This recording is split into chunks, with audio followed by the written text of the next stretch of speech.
అదొక one of the important reasons.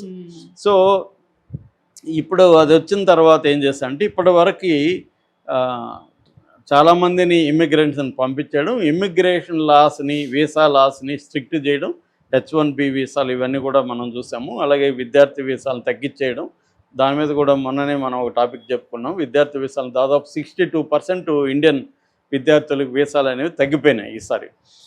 అదే చైనాకైతే 34% తగ్గింది. ఇండియన్ వీసాలు బాగా తగ్గిపోయినాయి విద్యార్థులకు కూడా. ఇక మీద మన విద్యార్థులు ప్రతిదానికి అమెరికాలో చదువుకోవడం అనేది సాధ్యం కాదు, స్ట్రిక్ట్గా చేస్తారు. ఇప్పుడు ట్రంప్ వచ్చిన తర్వాత ఓవరాల్గా 1,75,000 వీసాలను రద్దు చేశారు. అంటే వీసాలని స్ట్రిక్ట్ చేయడం వేరు, కొత్త వీసాలని కట్ చేయడం వేరు, ఉన్న వీసాలను రద్దు చేయడం వేరు.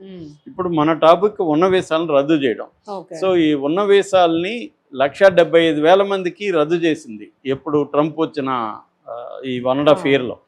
సో ఎందుకు జనరల్గా రద్దు చేస్తారంటే, ఒకటి క్రైము, వీళ్ళు మన వీసా తీసుకొని అక్కడ ఏదైనా క్రైమ్ చేస్తే, రెండు వీసా ఒక పర్పస్లో తీసుకొని ఇంకొక పర్పస్లో అక్కడ ఉంటే, ఫర్ ఎగ్జాంపుల్ టూర్కి వెళ్తున్నామని వీసా తీసుకుంటాం, టూర్కి వెళ్ళకుండా అక్కడ పోయి ఏదో దాంట్లో జాబ్లో జాయిన్ అయిపోవడం, లేదు నేను చదువుకుంటానని వీసా తీసుకుంటాం, యూనివర్సిటీలో చేరి బయట జాబులు చేరడం, ఇలాగా ఏమన్నా చేస్తున్నప్పుడు ఆ వీసాలను రద్దు చేస్తారు. అలాగా 1,75,000 మంది వీసాలు రద్దు చేస్తారు.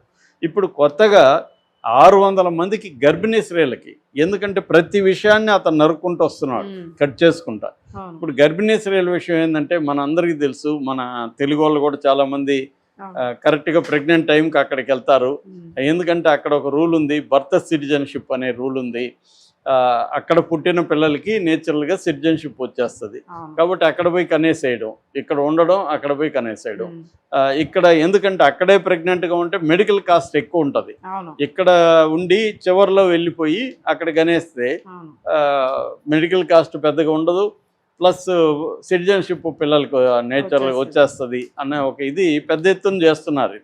ఇది ఎప్పటి నుంచో ట్రంప్ మాట్లాడుతున్నాడు. ఇప్పుడు ఆయన ఎగ్జిక్యూటివ్ ఆర్డర్ 14,419, అది 14419 ఎగ్జిక్యూటివ్ ఆర్డర్ నెంబరు, అది తీసుకొచ్చాడు. దాంతోపాటు బర్త్ టూరిజం ప్రివెన్షన్ టాస్క్ ఫోర్స్ని కూడా ఏర్పాటు చేశారు. ఈ task force department of homeland security కింద పనిచేస్తుంది.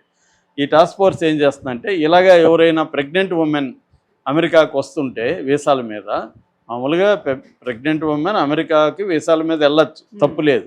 ఎప్పుడు వాళ్ళు ఏదైనా టెంపరీగా ఫర్ ఎగ్జాంపుల్ టూర్ వెళ్ళాలి, ఏదో ప్రాంతం చూడాలి, ప్రెగ్నెంట్ ఉమెన్ కాబట్టి రిజెక్ట్ చేయాలనేది లేదు, అలా చేస్తారు. రెండవది వాళ్ళ బిజినెస్, ప్రెగ్నెంట్ ఉమెన్ ఉంటుంది, ఆమె ఏదో డైరెక్టర్గా ఉంటుంది కంపెనీకి, కంపెనీ పని మీద వెళ్ళచ్చు, తప్పు లేదు, బిజినెస్ మీటింగ్లు ఉంటాయి, వెళ్ళచ్చు. మూడోది ఫ్యామిలీ ఇష్యూస్, ప్రెగ్నెంట్ ఉమెన్ ఉంటుంది, అక్కడ ఏదో ఫ్యామిలీలో ఏమో జరిగింది, పెళ్ళో ఇంకోటో జరిగింది, వెళ్తారు, దానికి అబ్జెక్షన్ లేదు. కానీ వీళ్ళు ఏం చేస్తున్నారంటే, ఆ కారణాలతో వెళ్ళి అక్కడ బిడ్డలను కానీ అక్కడ బర్త్ రైట్ సిటిజన్షిప్ క్లెయిమ్ చేస్తున్నారు. దీని మీద ఇప్పుడు బడి 600 మంది వీసాలని రద్దు చేశారు అలాగా వెళ్ళిన వాళ్ళని. సో ఎందుకంటే అక్కడ పోయి ఇలాగా చివరి నిమిషంలో వెళ్ళి కన్నడాన్ని బ్యాన్ చేశారు. బ్యాన్ చేసినా కూడా వెళ్తారు కదా మన వాళ్ళు, ఎట్లా ఏ రూల్ పెట్టినా దాన్ని ఎలా బ్రేక్ చేయాలో వీళ్ళకి ట్రైనింగ్ ఇచ్చేదానికి ఆల్రెడీ ఇన్స్టిట్యూట్స్ ఉంటాయి ఇక్కడ. సో వీళ్ళు ట్రైనింగ్ ఇస్తారు. అంటే వాళ్ళు ఏమడుగుతారు, మీరేం చెప్పాలి, అక్కడ ఏమేమి ఇది ఉంటాయి అంటే, మళ్ళీ వెనక్కి రావాలని ఇక్కడ ఆస్తులు చూపించడం, బ్యాంక్ బ్యాలెన్స్లు చూపించడం, మళ్ళీ నేను వెనక్కి వస్తానని వాళ్ళు నమ్మించగలగాలి. సో ఆ నమ్మించడానికి కావాల్సిన ఇవన్నీ వీళ్ళు ట్రైనింగ్ ఇస్తారు. ఫేక్ డాక్యుమెంటరీ ఆస్తులు అవన్నీ డాక్యుమెంట్లు చూపిస్తారు. వాళ్ళు వచ్చి ఇక్కడ పలానా దగ్గర వీడికి ల్యాండ్ ఉందా లేదా, ఈ డాక్యుమెంట్ కరెక్టా కాదా, ఇవన్నీ చెక్ చేయడం కష్టం కాబట్టి ఇవన్నీ ఫోర్జెడ్ డాక్యుమెంట్ చూపించేసి అక్కడ ఇంటర్వ్యూలు ఎలా ఉండాలో అవన్నీ వీళ్ళు ట్రైనప్ చేస్తారు. ఇవన్నీ చేసుకొని వెళ్ళిపోతున్నారు. అలా వెళ్ళి వచ్చిన వాళ్ళు సేమ్ పర్పస్తో ఉండారా లేదా, ఇవన్నీ టాస్క్ ఫోర్స్ ఇప్పుడు పట్టుకుంటా ఉంది. సో ప్రతి ఒక్కరిని పట్టుకొని వాళ్ళు చెప్పిన కాజు, ఫర్ ఎగ్జాంపుల్ బిజినెస్ మీట్కి అంటే బిజినెస్ మీట్కిలో ఉన్నారా లేదా, వెళ్ళిపోయారా లేదా, వాళ్ళు ఏం చేస్తున్నారు మొత్తం ట్రాక్ చేసి, వాళ్ళు ఎవరన్నా ఉండి బిడ్డలు కనాలన్న ఎవరన్నా ఉంటే వాళ్ళని చేసేయడం. అట్లాగే ఇప్పుడు జనరల్ వీసాలు కూడా స్ట్రిక్ట్ చేశారు. అంటే ప్రెగ్నెంట్గా నువ్వు వెళ్తావు, అక్కడ హాస్పిటల్కి కావాల్సిన డబ్బులు ఉందా మన దగ్గర, ఎందుకంటే అది వాళ్ళ మీద పడుతుంది, అమెరికన్ ట్యాక్స్ పేయర్స్ మీద, హెల్త్ కేర్ మీద పడుతుంది. సో వీళ్ళ దగ్గర ఇప్పుడు ప్రెగ్నెంట్ ఉమెన్ వెళ్తుంటే అక్కడ మెడికల్ ఏమన్నా ప్రాబ్లమ్స్ వస్తే దాన్ని ఖర్చులు పెట్టుకునే అంత డబ్బులు వాళ్ళ దగ్గర ఉందా లేదా ఇవి కూడా చూస్తున్నారు. అంటే వీసాలు ఇవ్వడానికి కూడా స్ట్రిక్ట్ చేశారు ప్రెగ్నెంట్ ఉమెన్కి జనరల్గానే. రెండవది అక్కడ పోయి కన్నడాన్ని బ్యాన్ చేశారు అనమాట ఈ ఆర్డర్తో. సో అంటే సుప్రీంకోర్టు యాక్చువల్గా ట్రంప్ ఇచ్చే ఎగ్జిక్యూటివ్ ఆర్డర్ని పక్కన పెడుతోంది చాలా వాటిని. కానీ ట్రంప్ ఏం చేస్తున్నాడు, దాన్ని ఎక్కడో చోట బ్రేక్ చేయడానికి వేరే రౌండ్ అబౌట్ అంటారు, అంటే ఇంకొక రూట్లో వచ్చి దాన్ని చేయడం. అది అంటే సుప్రీంకోర్టు ఏం చేస్తే నాకేంటి, నేను అనుకున్నదే చేస్తానని ట్రంప్ వెళ్తున్నాడు. ఇది వాళ్ళ దేశంలో కూడా మద్దతు లభిస్తుంది ట్రంప్కి.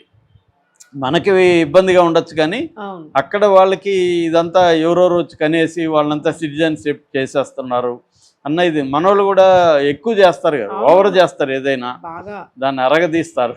సో అందువల్ల ఇప్పుడు ఏమైందంటే దీన్ని B1 B2 వీసాలు అంటారు వీళ్ళకి, ప్రెగ్నెంట్ వాళ్ళు వెళ్తారు జనరల్గా టూరిస్ట్ వీసాలు. సో దాన్ని ఇప్పుడు US customs and border protection CBP అని పెట్టారు. వాళ్ళు చాలా స్క్రూటినీ చేస్తున్నారు అనమాట. సో చేసి మొత్తం దేశవ్యాప్తంగా తీసేస్తున్నారు. అందువల్ల ఇప్పుడు ఇంతకు ముందులాగా ప్రెగ్నెంట్ ఉమెన్ అక్కడ పోయి బిడ్డలు కానీ వాళ్ళకి సిటిజన్షిప్ ఇప్పించాలనుకునేది దాదాపు అసాధ్యం అని చెప్పచ్చు. సార్ ఇప్పుడు అక్కడే ఆల్రెడీ పెళ్ళయిన తర్వాత ఇంకా అక్కడే ఉన్నారనుకోండి సార్, అక్కడ వాళ్ళకి ఉన్న ప్రాబ్లం అప్పుడు లేదు, అక్కడే ఉంటే లేదు. కానీ ఇక్కడ ఇప్పుడు ఈ పర్పస్ కోసం వెళ్తున్నారు, ఇక్కడ వచ్చేస్తారు, మళ్ళీ ఇక్కడ కేవలం అక్కడ డెలివరీకి ముందు వెళ్తారు, దాన్ని ఇప్పుడు తీసేస్తున్నారు. Right, thank you sir.